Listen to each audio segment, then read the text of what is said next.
लोगों का स्वागत है। तो कुछ महत्वपूर्ण क्वेश्चन आप सभी लोगों के सामने लेकर आए हैं जो कि एजीटीए के हमारे आने वाले समय में जो भी एग्जाम हो उसके लिए काफ़ी महत्वपूर्ण हो सकता है।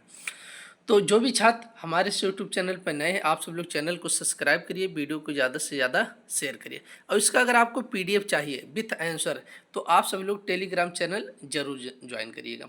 और आने वाले समय में बिहार एग्रीकल्चर कोऑर्डिनेटर की जो वैकेंसी है उसके लिए भी एक क्वेश्चन काफ़ी महत्वपूर्ण है। और अगर आप एग्रीकल्चर से किसी भी एग्जाम की तैयारी कर रहे हैं, एग्रीकल्चर की पढ़ाई कर रहे हैं तो आप सभी लोगों के लिए ये वीडियो काफ़ी महत्वपूर्ण है। तो आप सभी लोग टेलीग्राम चैनल जरूर ज्वाइन करिएगा। टेलीग्राम चैनल का लिंक आप सभी लोगों को हम डिस्क्रिप्शन में उपलब्ध करा देंगे और चैनल पर अगर पहली बार हैं तो चैनल को सब्सक्राइब जरूर करिएगा।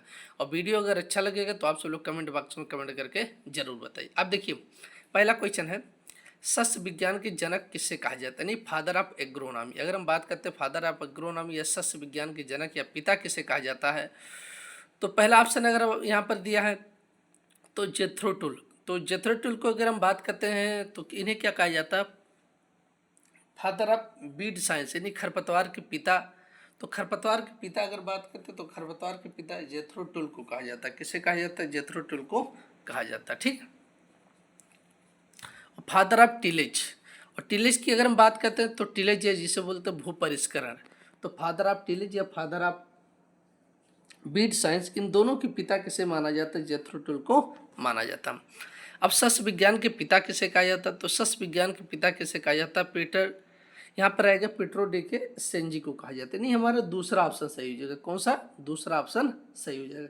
तो क्वेश्चन नंबर फर्स्ट की अगर हम बात करेंगे तो क्वेश्चन नंबर फर्स्ट का हमारा दूसरा ऑप्शन सही हो जाएगा कि फादर ऑफ एग्रोनॉमी या सस्य विज्ञान के पिता किसे कहा जाता है तो पीटर डिकेसन जी को कहा जाता है।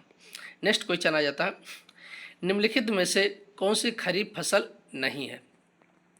अब आप सभी लोगों को पता है कि ऋतुओं के आधार पर फसलों का जो वर्गीकरण किया गया उसको तीन भागों में बांटा। किसके, ऋतुओं के आधार पर फसलों का जो वर्गीकरण किया गया उसको तीन भागों में बांटा गया है। ठीक है, अब देखिए खरीफ, रबी और जायद तीन ऋतुएं होती, खरीफ, रबी और जायद। और अगर हम देखते हैं ऋतुओं की जो शुरुआत मानी जाती है वो खरीफ, रबी और जायद। अब खरीफ फसल हमारे इन फसलों की बुआई हम कब करते हैं तो जिन फसलों की बुआई जून से जुलाई माह में की जाती है वह सभी खरीफ फसल के अंतर्गत आते। किसके अंतर्गत, खरीफ फसल। और जिन फसलों की बुआई रबी ऋतु में नवंबर दिसंबर में की जाती है, अक्टूबर नवंबर में की जाएगी, सॉरी ये ध्यान रखना, जिन फसलों की बुआई अक्टूबर से नवंबर माह में की जाएगी वह सभी हमारे रबी ऋतु में आती है। और जिन फसलों की बुआई फरवरी से मार्च माह में की जाती है तो वह सभी सभी फसल हमारे जायद के अंतर्गत आते हैं। किसके अंतर्गत आते हैं, जायद के अंतर्गत आते हैं। ठीक है, अब देखिए मूंगफली, इसमें हमारा जो मूंगफली की अगर हम बात करेंगे इसमें क्या पूछा, निम्नलिखित में से कौन सी खरीफ फसल नहीं है, हमें ये देखना कौन सा नहीं है। तो मूंगफली की अगर हम बात करते हैं तो मूंगफली की बुआई हम कब करते हैं, जून से जुलाई माह में किया जाता है, जुलाई से अगस्त माह में किया जाता है। ठीक है, तो ये हमारी खरीफ फसल हो जाएगी। और दूसरा अगर देखा जाता है मक्का, तो मक्का अगर मुख्य रूप से अगर हम बात करते हैं तो ये हमारी खरीफ ऋतु के अंतर्गत आती है, जबकि इसकी बुआई हम तीनों ऋतुओं में कर सकते हैं, खरीफ, रबी और जायद तीनों ऋतु में कर सकते हैं। लेकिन तो मुख्य रूप से अगर ये देखा जाता तो ये खरीफ ऋतु में आती है, ये हो जाए। अब देखिए हमारा अलसी हो जाएगा, क्या हो जाएगा, अलसी। अलसी की अगर हम बात करते हैं तो अलसी जो हमारा वो रबी ऋतु की फसल है। किसकी है, रबी ऋतु की। इसकी जो बुआई की जाती है वो अक्टूबर से नवंबर माह में की जाती है।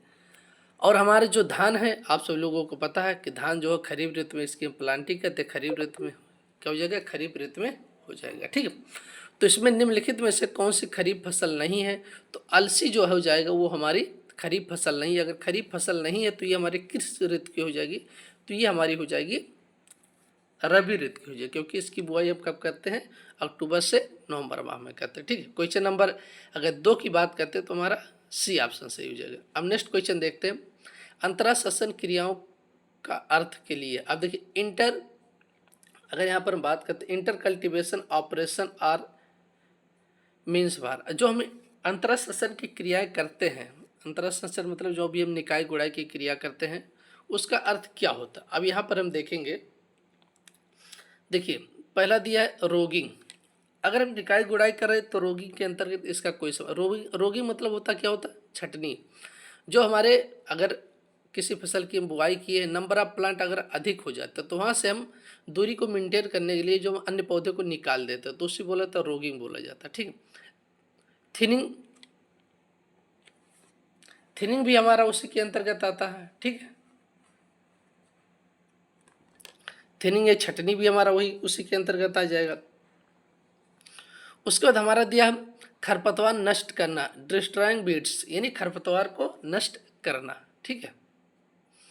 अब खरपतवार को नष्ट करना तो ये हमारा क्या होता है, अंतर श्वसन क्रियाओं के अंतर्गत आता है। किसके अंतर्गत आता है, अंतर श्वसन क्रियाओं के अंतर्गत आता है, ठीक है।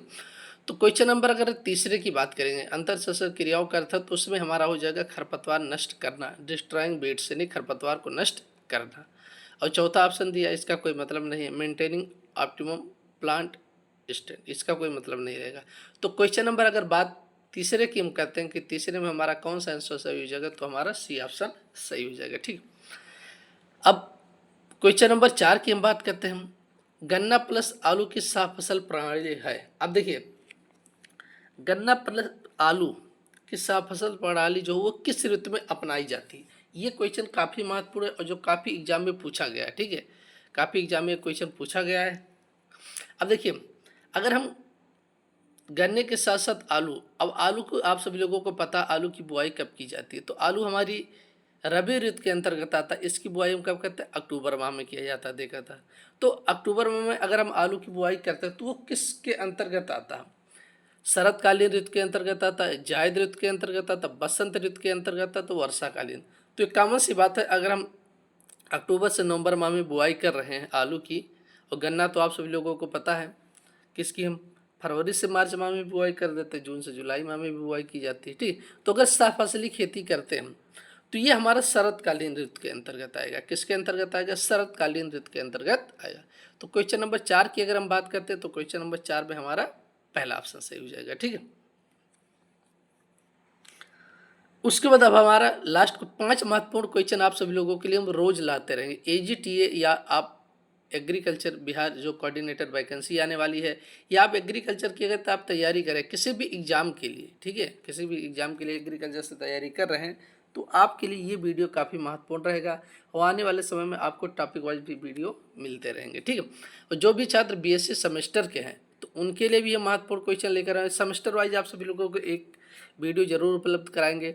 और अगर आप एमएससी एजी की तैयारी करना चाहते हैं यूपी कैडेट, तो उसके लिए भी आप सभी लोगों को हम जल्द वीडियो लेकर आने वाले हैं। अब देखिए अगला क्वेश्चन हमारा आ जाता है, ये क्वेश्चन काफ़ी महत्वपूर्ण है, जो कई एग्जाम में अगर देखा जाता है पूछा गया, जो जैसे टीजीटी यूपी पीजीटी, मतलब ये सब में कई पूछा गया, टीजीटी पीजीटी में पूछा गया। अब ये क्या होता है, देखिए, पिछली फसल की कटाई से पूर्व उसी खेत में अगली फसल की बुआई करना क्या कहलाता है।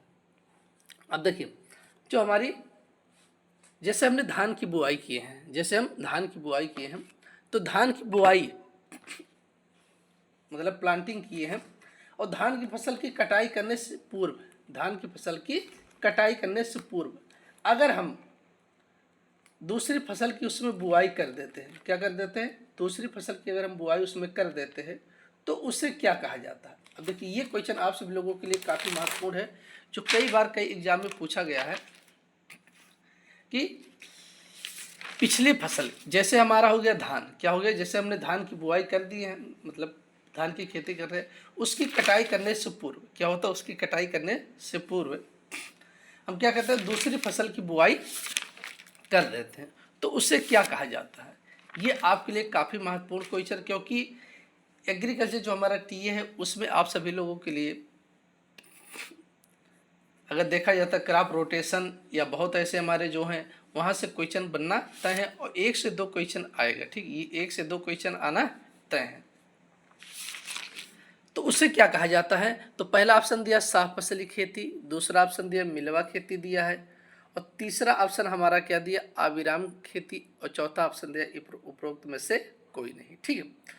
तो इसमें हमारा जो ऑप्शन सही हो जाए अविराम खेती हो जाए, क्या हो जाए, अविराम खेती। मतलब हम क्या करते हैं कि धान की हमने खेती कर रहे हैं और धान की फसल की कटाई करने से 8 से 10 दिन पूर्व क्या करते हैं, उसमें हम अगर मसूर की बुआई कर देते हैं, किसकी बुआई कर देते हैं, मसूर की बुआई कर देते हैं, तो वो हमारा किसके अंतर्गत आता है, अविराम खेती के अंतर्गत आता है। किसके अंतर्गत आता है, अविराम खेती के अंतर्गत आता है, ठीक है। तो ये हमारा हो जाएगा। क्वेश्चन नंबर 5 की अगर हम बात करेंगे तो क्वेश्चन नंबर 5 का हमारा सी ऑप्शन सही हो जाएगा। तो वीडियो आप सभी लोगों को कैसा लगा कमेंट बॉक्स में कमेंट करके ज़रूर बताइएगा। आप सभी लोगों को कल आप सभी लोगों के लिए हम काफ़ी महत्वपूर्ण 5 क्वेश्चन आप सभी लोगों के लिए हम लेकर आएंगे। और आपको हम बता देते हैं हमारा टेलीग्राम चैनल अगर आप ज्वाइन कर लेंगे तो टेलीग्राम चैनल पर आप सभी लोगों को डेली कुछ महत्वपूर्ण क्वेश्चन मिलते रहेंगे। और आप सभी लोगों को कोशिश रहेगा हर संडे आप सभी लोगों को फ्री क्विज एग्जाम कराया जाएगा टेलीग्राम चैनल पर। फ्री क्विज एग्जाम में इससे ये रहेगा आप लोग कितनी तैयारी की, आपको कितना आया, मतलब फ्री क्विज एग्जाम आप सभी लोगों को होगा। तो आप सभी लोग टेलीग्राम चैनल जरूर ज्वाइन करिएगा। धन्यवाद।